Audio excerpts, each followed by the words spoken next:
नमस्कार दोस्तों, मैं अर्जुन आपका स्वागत करता हूँ स्टे बाय अर्जुन के यूट्यूब चैनल में। तो दोस्तों आज की हमारी क्लास है परिवहन यानी ट्रांसपोर्ट की जो है दोस्तों आज की हमारी पहली क्लास है।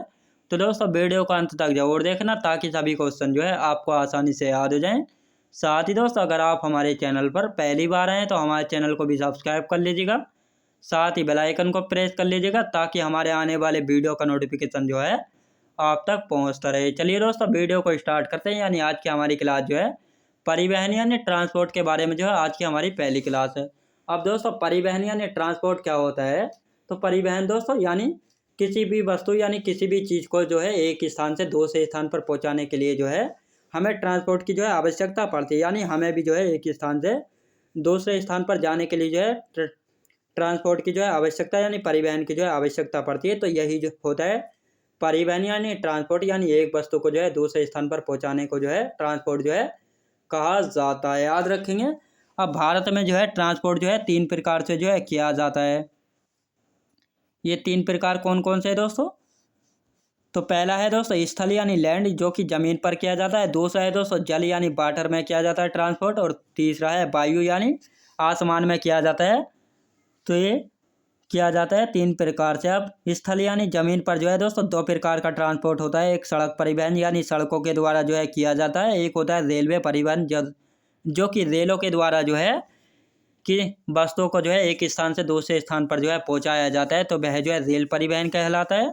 और सड़क परिवहन में क्या है, बड़े बड़े वाहनों यानी ट्रकों के द्वारा जो है वस्तुओं को एक स्थान से जो है दूसरे स्थान पर जो है पहुंचाया जाता है, उसी को सड़क परिवहन जो है कहा जाता है। अब सबसे पहले देखेंगे दोस्तों जल परिवहन के बारे में जो है जानेंगे, क्योंकि जल परिवहन से जो है अक्सर बड़ी क्वेश्चन जो है देखने को जो है मिलते हैं।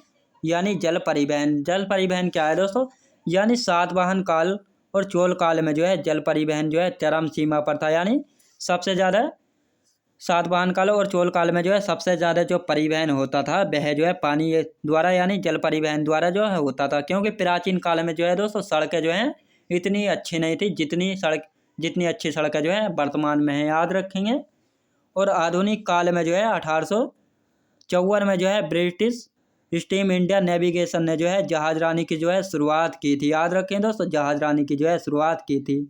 और वर्तमान में जो है दोस्तों 200 जो है छोटे बंदरगाह हैं। बंदरगाह यानी पोर्ट जो है कहा जाता है, जिनके द्वारा जो है अन्य यानी देश विदेशों के साथ जो है व्यापार यानी आयात निर्यात जो है किया जाता है। और 13 जो है दोस्तों बड़े बंदरगाह हैं। इन 13 बड़े बंदरगाहों के बारे में जो है जानेंगे और जिनके द्वारा जो है सबसे अधिक जो है दोस्तों बिजनेस जो है किया जाता है यानी परिवहन जो है किया जाता है।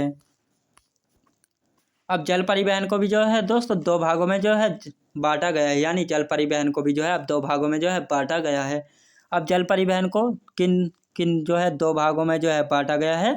तो एक होता है आंतरिक जल परिवहन, एक होता है महासागरीय जल परिवहन।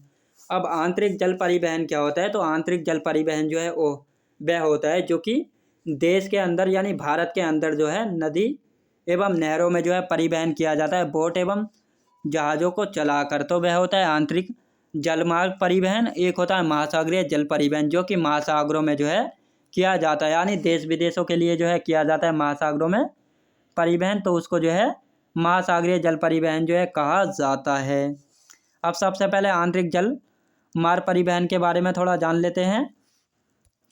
जलमार्ग जिस प्रकार दोस्तों NH यानी नेशनल हाईवे होते हैं, उसी प्रकार जो है राष्ट्रीय जलमार्ग होते हैं। तो उसको जो है NW1 जो है कहा जाता है। अब राष्ट्रीय जलमार्ग NW1 को जो है 27 अक्टूबर 1986 में जो है राष्ट्रीय जलमार्ग जो है घोषित किया गया था। और इसकी लंबाई दोस्तों 1620 किलोमीटर की लंबाई है राष्ट्रीय जलमार्ग यानी NW1 की, जो कि गंगा नदी में जो है बनाया गया है राष्ट्रीय जलमार्ग वन। याद रखें जो कि इलाहाबाद के यूपी के इलाहाबाद से लेकर पंजाब यानी वेस्ट बंगाल के जो है हल्दिया तक जो है जाता है। याद रखें दोस्तों यानी राष्ट्रीय जलमार्ग जो है शुरू कहाँ से कहाँ तक होता है? तो यूपी का इलाहाबाद है, इलाहाबाद से शुरू होकर जो है पश्चिम बंगाल के हल्दिया तक जाता है। और जिसकी लंबाई जो है 1620 किलोमीटर। यहाँ पर जो है दोस्तों यहाँ पर क्या किया जाता है? यहाँ पर जो है गंगा नदी में जो है शिप नहीं दोस्तों बोट यानी नावों के द्वारा जो है परिवहन जो है किया जाता है। यह जो है देश का सबसे लंबा आंतरिक जलमार्ग है। याद रखें दोस्तों यह जो है देश का सबसे लंबा आंतरिक जलमार्ग है, जिसके द्वारा जो है भारत के अंदर जो है परिवहन जो है किया जाता है। अब दूसरा है दोस्तों लास्ट है जलमार्ग यानी NW2। इसकी लंबाई है दोस्तों 891 किलोमीटर है। यह जो है ब्रह्मपुत्र नदी में जो है स्थित है। यानी राष्ट्रीय जलमार्ग 2 यानी NW2। इसकी लंबाई कितनी, इसकी लंबाई 891 किलोमीटर, जो कि असम के सदिया से लेकर के धुबरी तक जो है बनाया गया है।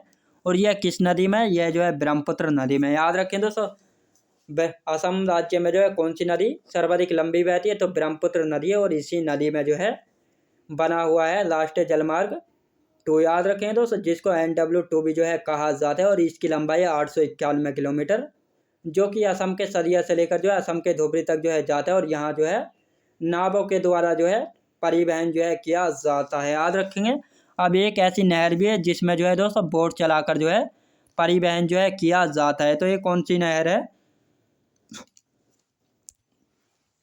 बरकिंघम नहर। दोस्तों बरकिंघम नहर जो है एकमात्र ऐसी नहर है जिसमें जो है बोट चलाकर जो है परिवहन जो है किया जाता है। इसकी लंबाई कितनी, इसकी लंबाई है 796 किलोमीटर। यह देश की सबसे लंबी नौगाम्य नहर है। नौगाम्य नहर का मतलब होता है जिस नहर में नाव जो है चलाई जाती हैं, परिवहन किया जाता है। यह जो है कोरोमंडल तट के समांतर है। याद रखें दोस्तों, यह जो है कोरोमंडल के समानांतर है। यानी तमिलनाडु का जो तट है उसको क्या कहा जाता है, उसको जो है कोरोमंडल तट जो है कहा जाता है। इसी कोरोमंडल तट के समानांतर कौन सी नहर है, बरकिंघम नहर है। और यह जो है भारत की सबसे लंबी नौगाम्य नहर है जिसमें जो है नाव यानी बोट जो है चलाई जाती हैं और परिवहन जो है किया जाता है। अब यह जो है शुरू कहाँ से कहाँ तक होती है, तो यह आंध्र प्रदेश के विजयवाड़ा से शुरू होकर जो है तमिलनाडु के विल्लुपुरम तक जो है जाती है। याद रखेंगे, कहाँ से कहाँ तक दोस्तों, आंध्र प्रदेश के विजयवाड़ा से लेकर जो है तमिलनाडु के विल्लुपुरम तक जाती है बंकिंगम नहर। याद रखेंगे, बरकिंघम नहर। अब देखते हैं दोस्तों बंदरगाह यानी पोर्ट के बारे में देख लेते हैं। तो 13 बड़े बंदरगाह हैं और 200 जो है छोटे बंदरगाह हैं। तो छोटे बंदरगाहों के बारे में जो है दोस्तों हम नहीं पढ़ेंगे, क्योंकि उनसे जो है क्वेश्चन अधिकतर नहीं बनते हैं। और 13 बड़े बंदरगाहों से जो है क्वेश्चन जो है देखने को मिलते हैं, इसलिए हम 13 बड़े बंदरगाहों के बारे में जो है जानेंगे। बंदरगाह यानी पोर्ट, छोटे 200 छोटे बंदरगाह और 13 जो हैं बड़े बंदरगाह। अब इन 13 बड़े बंदरगाहों को भी जो है दोस्तों 2 भागों में जो है बांटा गया है। अब इन्हें भी जो है 2 भागों में जो है बांटा गया है, जिसमें से 6 बंदरगाह जो है पश्चिमी तट पर हैं और 6 बंदरगाह जो है पूर्वी तट पर है। और एक बंदरगाह जो है 13वां, वह जो है अंडमान निकोबार द्वीप समूह में पड़ता है। याद रखेंगे। अब देखते हैं दोस्तों पश्चिमी बंदरगाह, यानी ये वाली पश्चिमी साइड हो गई। ये है दोस्तों पूर्वी साइड, यानी 6 बंदरगाह जो है इधर पड़ते हैं और 6 बंदरगाह जो है इधर पड़ते हैं। और एक जो है अंडमान निकोबार द्वीप समूह में जो है पड़ता है एक बंदरगाह। तो सबसे पहले देखते हैं पश्चिमी घाट बंदरगाह, यानी पश्चिमी घाट बंदरगाह देखते हैं। तो पहला है दोस्तों कांडला बंदरगाह। कांडला बंदरगाह जो है गुजरात राज्य में है। यह जो है एक ज्वारीय बंदरगाह और यूपी के लिए जो है आपूर्ति यानी इम्पोर्ट एक्सपोर्ट जो है करता है। यानी यूपी के लिए जो है लो इस्पात जो है यानी पेट्रोलियम वगैरह जो है मंगाया जाता है, वह कांडला बंदरगाह से जो है आपूर्ति जो है किया जाता है। यहाँ से पेट्रोलियम व उर्वरक का आयात जो है किया जाता है यूपी के लिए। यह जो है एक प्राकृतिक बंदरगाह यानी नेचर के द्वारा जो है बनाया गया बंदरगाह है। अब इस कांडला बंदरगाह का नाम जो है 2017 में जो है चेंज कर दिया गया, यानी परिवर्तन जो है कर दिया गया था। और दीनदयाल उपाध्याय बंदरगाह जो है इसका नाम कर दिया गया था कांडला बंदरगाह का। याद रखेंगे। अब देखते हैं दोस्तों मुंबई बंदरगाह, यानी मुंबई गुजरात के नीचे कौन सा स्टेट आता है, गुजरात के नीचे आता है दोस्तों महाराष्ट्र राज्य। यहीं पर पड़ते हैं 2 बंदरगाह हैं, एक है मुंबई बंदरगाह, दूसरा है नाभा शेवा बंदरगाह। मुंबई बंदरगाह कहाँ पर है, महाराष्ट्र राज्य में।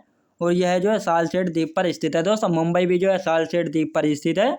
और यह बंदरगाह जो है कहाँ पर है, सालसेट द्वीप पर जो स्थित है। और देश का जो है सबसे बड़ा बंदरगाह है दोस्तों, भारत देश का सबसे बड़ा बंदरगाह की बात की जाए तो वह जो मुंबई बंदरगाह। याद रखेंगे। और प्राकृतिक बंदरगाह, यानी मुंबई बंदरगाह भी कैसा बंदरगाह है, एक प्राकृतिक बंदरगाह है। और सबसे व्यस्त बंदरगाह है। सबसे व्यस्त बंदरगाह की बात की जाए तो वह जो है मुंबई बंदरगाह है।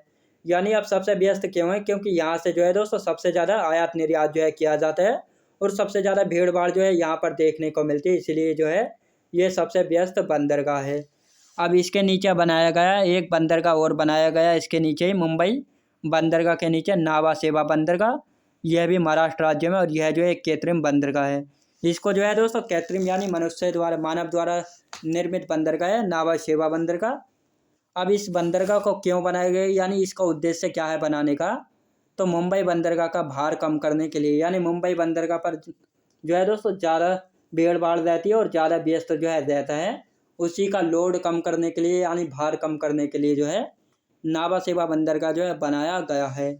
अब इसका नया नाम क्या है, तो जवाहरलाल नेहरू बंदरगाह के नाम से जाना जाता है नावा शेवा बंदरगाह को, याद रखेंगे। आप देखते दोस्तों मार्मुगांव बंदरगाह, मार्मुगांव बंदरगाह के बारे में थोड़ा जान लेते हैं।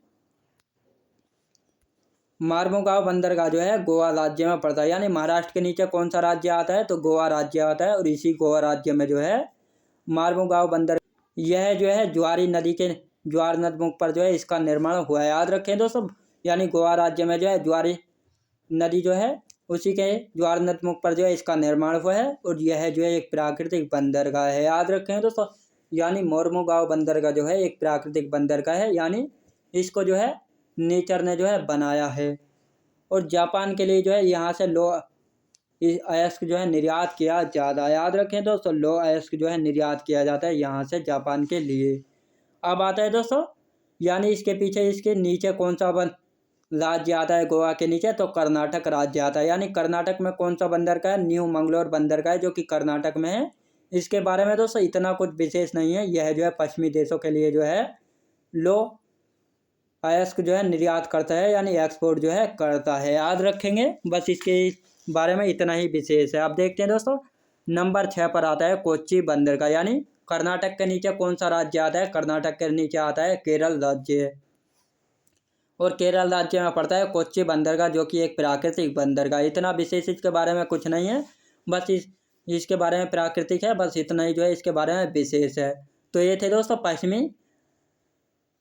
पश्चिमी थे, ये पश्चिम की तरफ के जो है 6 बंदरगाह थे। अब देखते हैं पूर्वी तट के बंदरगाह, यानी पूर्वी तट के 6 बंदरगाहों के बारे में जो है जान लेते हैं। तो सबसे पहले देखेंगे तमिलनाडु राज्य में, यानी तमिलनाडु राज्य के देखते हैं एन्नोर बंदरगाह। एन्नोर बंदरगाह जो है एक कृत्रिम बंदरगाह यानी मानव निर्मित द्वारा बंदरगाह है एन्नोर बंदरगाह। और चेन्नई का जो है सहायक बंदरगाह, याद रखें दोस्तों, चेन्नई का सहायक बंदरगाह कौन सा है, तो वह है एन्नोर बंदरगाह। और पहला जो है कंप्यूटर लाइट बंदरगाह कौन सा है, तो एन्नोर बंदरगाह जो है पहला कंप्यूटर लाइट बंदरगाह है, याद रखेंगे। अब दूसरा आता है दोस्तों एन्नोर बंदरगाह के बाद आता है चेन्नई बंदरगाह। चेन्नई बंदरगाह भारत का सबसे बड़ा कृत्रिम बंदरगाह है, और भारत का दूसरा सबसे बड़ा बंदरगाह है, और सबसे पुराना बंदरगाह है, याद रखें दोस्तों। यानी चेन्नई बंदरगाह की बात की जाए तो यह जो है भारत का सबसे बड़ा कृत्रिम बंदरगाह है। यदि भारत का सबसे पुराना बंदरगाह की बात की जाए तो सबसे पुराना बंदरगाह भी कौन सा है, चेन्नई बंदरगाह है। और भारत का दूसरा सबसे बड़ा बंदरगाह और पहला बड़ा बंदरगाह कौन सा है, तो पहला बड़ा बंदरगाह है मुंबई बंदरगाह। अब तीसरा देखते हैं दोस्तों तूतीकोरिन बंदरगाह, ये भी जो है चेन्नई में है। यह एक प्राकृतिक बंदरगाह और यह जो है मन्नार की खाड़ी में जो है स्थित है, याद रखें दोस्तों। मन्नार की खाड़ी में कौन सा बंदरगाह स्थित है, तो ये स्थित है तूतीकोरिन बंदरगाह, याद रखेंगे। आप देखते हैं दोस्तों विशाखापट्टनम बंदरगाह। विशाखापट्टनम बंदरगाह कहाँ पर है दोस्तों, आंध्र प्रदेश में स्थित है विशाखापट्टनम बंदरगाह। कहाँ पर, आंध्र प्रदेश में। यह जो एक प्राकृतिक बंदरगाह और भारत का जो है सबसे गहरा बंदरगाह, यानी दोस्तों भारत के सबसे गहरे बंदरगाह की बात की जाती है तो उसमें पहले नंबर पर आता है विशाखापट्टनम, याद रखें दोस्तों। यानी विशाखापट्टनम बंदरगाह जो है भारत का सबसे गहरा बंदरगाह है। अब देखते हैं दोस्तों पारादीप बंदरगाह। पारादीप बंदरगाह कहाँ पर है, तो पारादीप बंदरगाह जो है उड़ीसा राज्य में स्थित है। महानदी के डेल्टा पर बना हुआ है पारादीप बंदरगाह। यह जो एक प्राकृतिक बंदरगाह है और जापान के लिए जो है यहाँ से लो अयस्क जो है निर्यात जो है किया जाता है, याद रखेंगे दोस्तों। आप देखते हैं दोस्तों कोलकाता बंदरगाह। कोलकाता बंदरगाह कौन सा है, तो कोलकाता बंदरगाह जो है पश्चिम बंगाल में स्थित है, हुगली नदी के तट पर है। और दूसरा नाम इसको हल्दिया बंदरगाह के नाम से भी जो है जाना जाता है और प्राकृतिक बंदरगाह है, याद रखेंगे। कोलकाता बंदरगाह दोस्तों कहाँ पर है, कोलकाता बंदरगाह जो है पश्चिम बंगाल में हुगली नदी के तट पर है। और दूसरा नाम है इसका हल्दिया बंदरगाह और प्राकृतिक बंदरगाह है। पोर्ट ब्लेयर बंदरगाह कहाँ पर स्थित है, पोर्ट ब्लेयर बंदरगाह जो है अंडमान निकोबार द्वीप समूह में जो है स्थित है, याद रखेंगे। तो दोस्तों मैं उम्मीद करता हूँ आपको वीडियो क्वालिटी कंटेंट वगैरह सभी कुछ आपको पसंद आया होगा। पसंद आया तो लाइक शेयर और सब्सक्राइब करना बिल्कुल भी ना भूलें। साथ ही दोस्तों अगर आप हमारे चैनल पर पहली बार आए तो हमारे चैनल को भी सब्सक्राइब कर लीजिएगा, साथ ही बेल आइकन को प्रेस कर लीजिएगा ताकि हमारे आने वाले वीडियो का नोटिफिकेशन जो है आप तक पहुंचता रहे। चलिए दोस्तों, मिलते हैं नेक्स्ट वीडियोज़ में।